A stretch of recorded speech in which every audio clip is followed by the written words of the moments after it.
Hey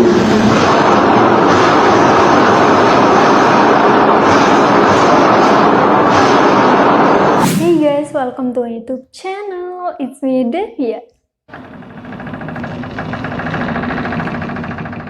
Oke, di video kali ini aku bakal membahas tentang kasus kriminal yang viral di sosial media.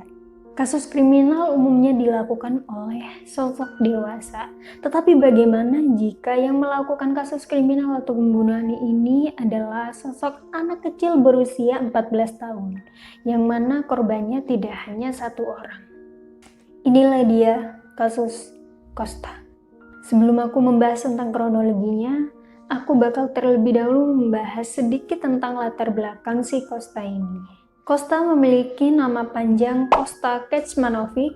Dia lahir pada tanggal 30 Juli 2009 di Belgrade, Serbia.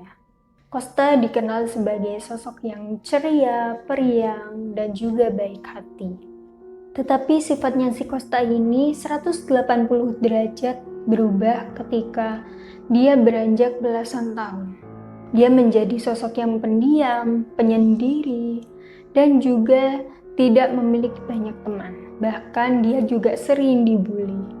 Nah, perubahan inilah yang menyebabkan hal kriminal ini terjadi. Oke, tanpa berlama-lama kita langsung masuk ke kronologinya. Let's start it. Pada tanggal 3 Mei 2023, tepat pada pukul 8.30 pagi atau setengah 9 pagi, Kosta berjalan dari rumahnya menuju ke sekolah membawa senapan. Sesampainya di sekolah, dia langsung mengeluarkan 2 senapan sekaligus dan menembakkan senapan itu kepada 2 penjaga sekolah yang ingin mencegahnya. Tak lama setelah itu, penjaga sekolah langsung dibuat pingsan dan tidak sadarkan diri. Kemudian aksinya ini dilanjut dengan dia berlari menuju salah satu kelas yang di sana terdapat 2 siswi. Dan si Kosta ini juga langsung menembakkan pistolnya kepada 2 siswi tersebut hingga 2 siswi tersebut tergeletak.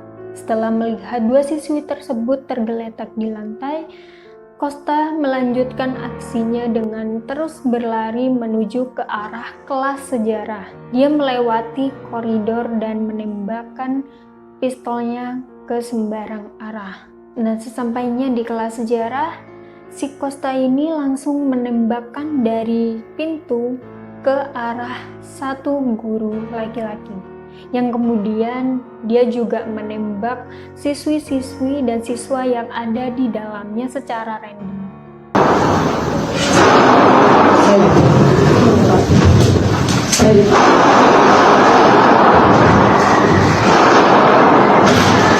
Tanpa rasa bersalah, setelah melakukan aksinya itu, dia kemudian berlari ke arah halaman sekolah dan menelpon polisi dan mengakui seluruh kejahatannya kepada polisi. Dia tidak lari sekalipun, dia hanya menunggu polisi datang dan menangkapnya. Nah, setelah polisi ini datang, kemudian polisi mendudukkan si Kosta dan berbicara, "Mohon Anda untuk duduk dan tenang sebentar." Setelah itu Kosta menjawab, "Saya ingin tetap ke dalam dan saya akan membunuh semuanya." Polisi ini menjawab, "Anda sudah membunuh semuanya." Kosta kembali menjawab, "Semua orang masih hidup. Saya menyesal tidak membunuh semua orang. Sudah segitu banyaknya loh, dek. Astagfirullah. Pening aku lihat kasus ini nih, bocil. Masih bocil aku usia 14 tahun, ngapain ya?" Setelah selesai berbicara, polisi kemudian menyelidiki barang-barang yang dibawa oleh Kosta. Selain 2 senapan yang dipegangnya tadi, ternyata ada 2 senapan lain di tasnya dan 4 bom molotov.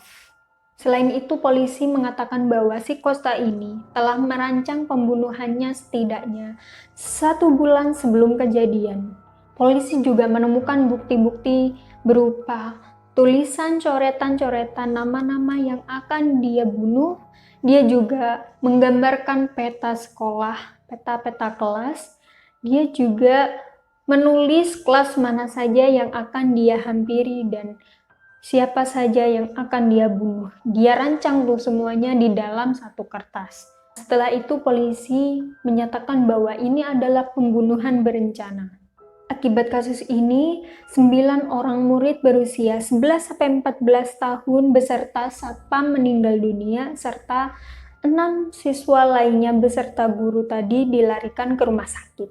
Tetapi karena dia masih berusia belia, 14 tahun, dia tidak dikenakan penjara atau hukuman penjara di sana.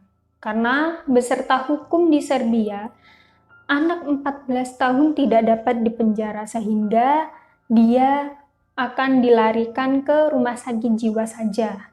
Nah, bagaimana dengan sekolahnya? Apakah dia akan tetap bersekolah di situ? Tentunya tidak. Tetapi di Serbia itu FYI aja, anak senakal apapun itu nggak akan ada yang dikeluarkan. Jadi akan dipindahkan aja sekolahnya, nggak ada yang dikeluarkan. Oke. Nah, nama-nama yang sudah meninggal itu antaranya adalah Dragan sebagai security-nya, terus Ana B, Bojana, Sofija, A, D, K, M, Mara, Emeija, Andrija, Tatjana, BA, KM, NN, DJ, Angelina, dan MY.